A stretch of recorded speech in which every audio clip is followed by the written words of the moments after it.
வணக்கம் and welcome to 1008 சோயில் project. கூலி மேரா yesterday Sri Mahamariamman ஆலயத்துக்காக 1008 கோவிலேருந்து ஒரு பிடி மண்ணு திரட்டிக்கிட்டு இருக்கோம்.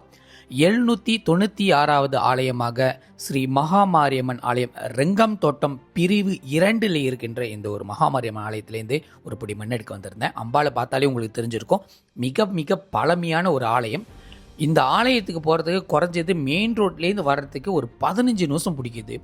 ரொம்ப உள்ளுக்கு இருக்குது. இருந்தாலும் கோவில்காரங்க சொல்லியிருந்தாங்க இந்த ஆலயத்தை கண்டிப்பாக வந்து மண்ணெடுங்க. இங்கே மக்கள் வாழ்ந்த சரித்திரங்கள் இருக்குது, ஆனால் ஆலயம் மட்டும்தான் இப்போதைக்கு இருக்குது. விசேஷத்துக்கு மட்டும்தான் மக்கள் வருவாங்க. இருந்தாலும் இந்த ஆலயத்தை இன்னமும் பராமரிச்சுட்டு இருக்காங்க. இந்த வேலையில் டெம்பிள் மேனேஜ்மெண்ட்டுக்கு நான் நன்றியை தெரிவிச்சுக்கிறேன். அடுத்து ஒரு டவுனுக்குள்ளே, அதுவும் ஒரு சுற்றி இருக்கிற கம்பத்துக்கு நடுவில் ஒரு ஆலயம் இருக்குது. இந்த ஆலயத்தோட பெயர் ஓம் சக்தி நாகம்மன் ஆலயம். ரெங்காமில் இருக்கின்ற இந்த ஒரு ஆலயம் 797வது ஒரு ஆலயம். நமது ஆலயத்துக்காக ஒரு பிடி மண்ணை கொடுக்கறதுக்காக அவங்களோட புத்து மண் வந்து கொடுத்துருந்தாங்க. இந்த ஆலயத்துக்கு போகும்போது திருக்காப்பு போட்டிருக்க வாசி நம்மளால் அம்பாளை வந்து பார்க்க முடியல. இருந்தாலும் அவங்களோட ஆதி காலத்து புத்தை வந்து அழகாக கம்பவுண்ட் போட்டு புத்து உள்ளுக்கே வச்சு அந்த அம்பாளை வச்சு வழிபட்டுக்கிட்டு இருக்காங்க. அந்த புத்த மண் எனக்கு ஒரு 3 பிடி மண்ணை கொடுத்துருந்தாங்க. இந்த வேலையில் டெம்பிள் மேனேஜ்மெண்ட்டுக்கு நான் நன்றி தெரிவிச்சுக்கிறேன். இந்த எல்லையில் மிக பழமையான ஆலயங்கள் வரிசையில் இந்த ஆலயமும் மிக பழமையான ஆலயங்கள் சொல்லப்படும். ஏன்னா ஒரு 3 தலைமுறையாக இந்த ஆலயத்தை வந்து பராமரிச்சுக்கிட்டு இருக்காங்களாம். இந்த ஆலயத்தை ஒட்டி கொஞ்சம் தொலைவில், அதாவது ஏறத்தாழ ஒரு 7 மினிட்ஸ் தொலைவில் பார்த்தோமா இன்னொரு ஒரு ஆலயம் இருக்குது. 798வது ஆலயமாக இந்த ஆலயத்துக்கு வரத்துக்கு எனக்கு ஒரு பெரிய வாய்ப்பு கிடச்சி.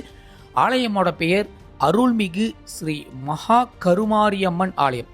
சீசன் தோட்டம் என்கிற இந்த ஒரு தோட்டத்திலேருந்து ஒரு பிடி மண் எடுக்கிறதுக்கு நான் வந்திருந்தேன். இந்த அம்பாளுக்கு வந்து பூக்குழி திருவிழா வந்து மிகப்பெரிய விசேஷமாக நடக்குமா. அம்பாளை வந்து பாருங்க, மனசுக்கு அவ்வளோ நிறைவாக இருக்கும். தோட்டப்புறத்தோட அம்மனை வந்து இன்னமும் பராமரிச்சுக்கிறது பார்க்கும்போது மனசுக்கு ரொம்ப ரொம்ப ரொம்ப நிறைவாக இருந்துச்சு.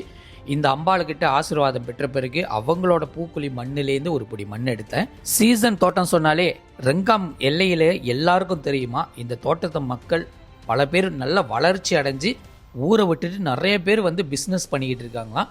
இந்த எல்லையில் இன்னமும் இந்த அம்பாளை வச்சு பராமரிச்சுக்கிட்டு இருக்காங்க. அம்பாளும் நல்ல விசேஷமாக இந்த ஆலயத்தில் இருக்காங்க. இந்த ஆலய நிர்வாகத்துக்கு நான் நன்றியை தெரிவிச்சுக்கிறேன், நம்மளுக்கு ஒரு பிடி மண்ணை கொடுத்ததுக்கு. அடுத்து இந்த எல்லையிலேருந்து பல எல்லைக்கு கடந்து போக வேண்டியது இருந்துச்சு. காரணம், எங்களுக்கு கிடைச்ச நாட்களும் நாதியும் கொஞ்ச நேரம் தான். அடுத்து நாங்கள் போக போகிற எல்லை கிளுவாங்குள்ளே தான். நாளைக்கு உங்களை அந்த பதிவில் சந்திக்கிறேன். இது ஜோஹர் எக்ஸ்பெடிஷன்.